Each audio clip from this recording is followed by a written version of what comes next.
Good morning, all. Welcome to the pre-market report of May 23rd. I am Binu from Acumen Capital. Today morning, Asian markets are highly volatile. In the early morning, most of these markets were trading higher. But in the last 30 minutes, there is high volatility. Hang Seng is trading down by almost 1.3%. Singapore also trading down. But other markets like Japan are trading on the positive side.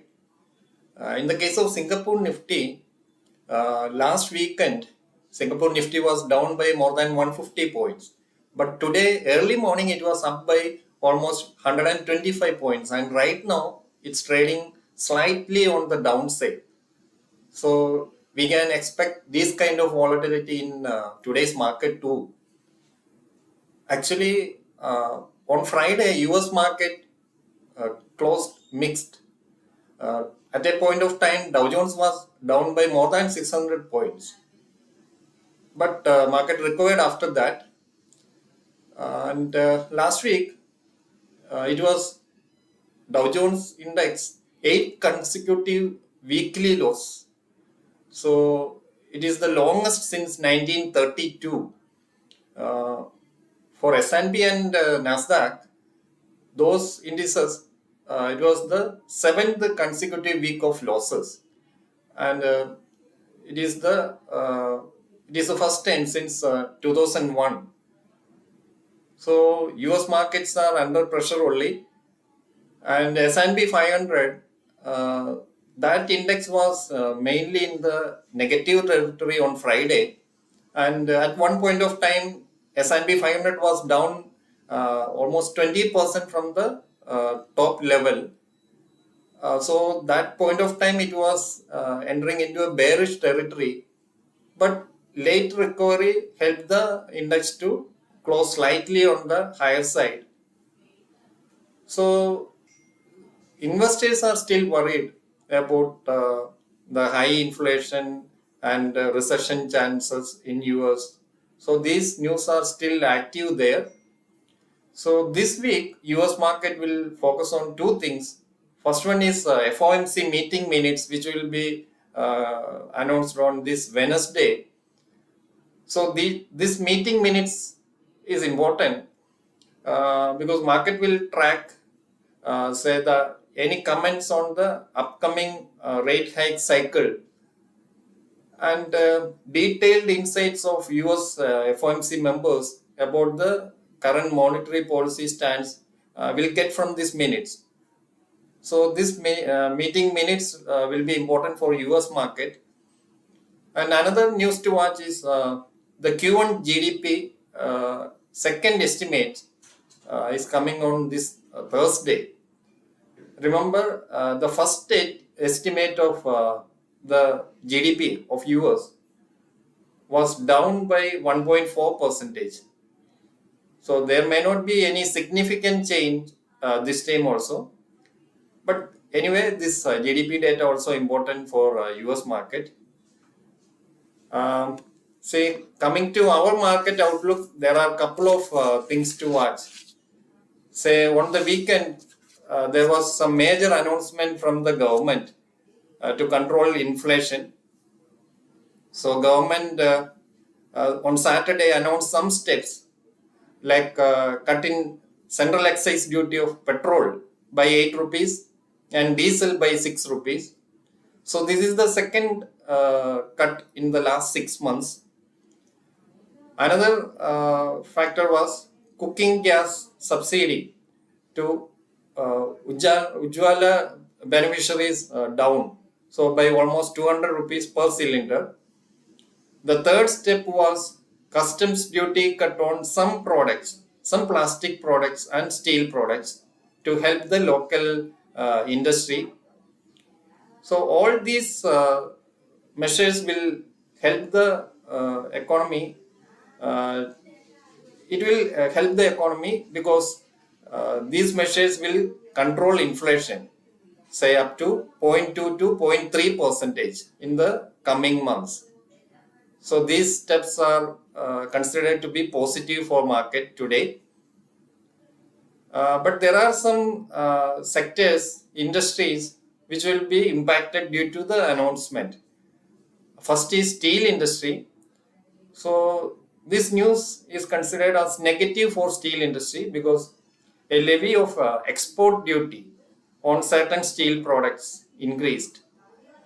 Say iron ore export duty increased to 50% from earlier 30%. Now iron pellets, the export duty increased to 45%. Earlier there was zero duty. Now hot rolled and cold rolled coil, there is a fresh duty of 15%. Earlier there was nil. So these measures will definitely impact the coming quarters for all these steel companies, Tata Steel, JSW. So almost all steel companies, this impact will be negative. And there are some minor positive steps for steel industry because the import duty on some raw material reduced. Say for coking coal and all, the import duty reduced. So it will give some relief to steel companies. But overall, these measures will help other industries like auto, construction, and some machine manufacturing companies. These measures is positive because it will reduce the price of local steel and other major metal products. So it will be positive for auto companies and construction companies mainly.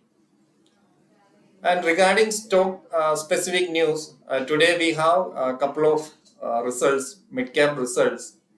And this week, almost 1,200 companies are announcing the results. So major companies like ONGC, then Divi's Lab, uh, Gale, so and many mid and small caps will announce the results this week.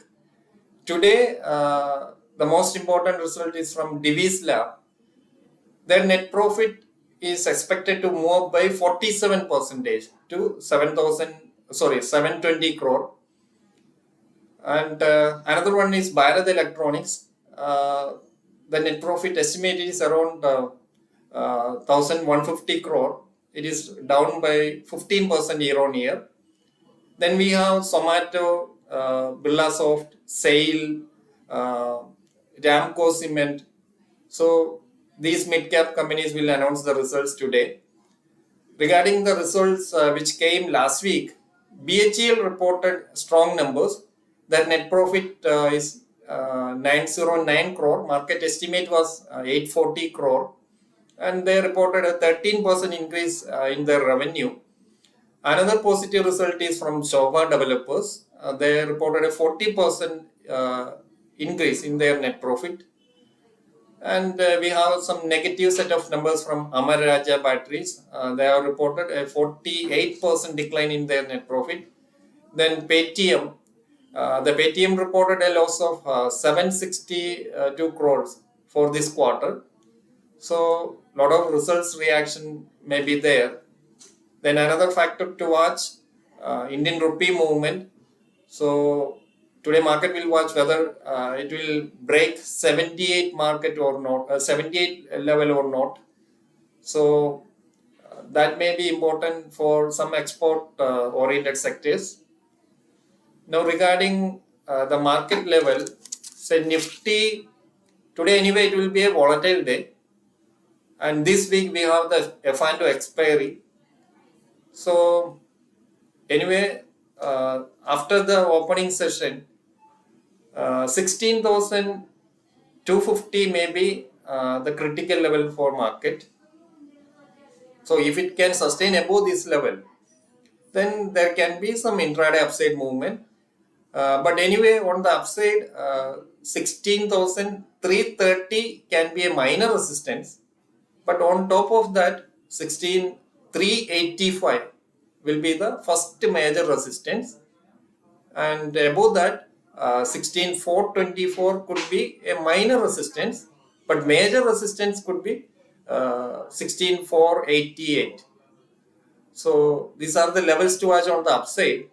But if market sustains below 16,250, say after the first 30 minutes, then there can be some kind of more intraday volatility. So for that, say 15,980 can be a minor support, but below that, say 15,000 788 can be the first support. So these are some of the levels to watch for today. This video is an educational video. Thank you for watching.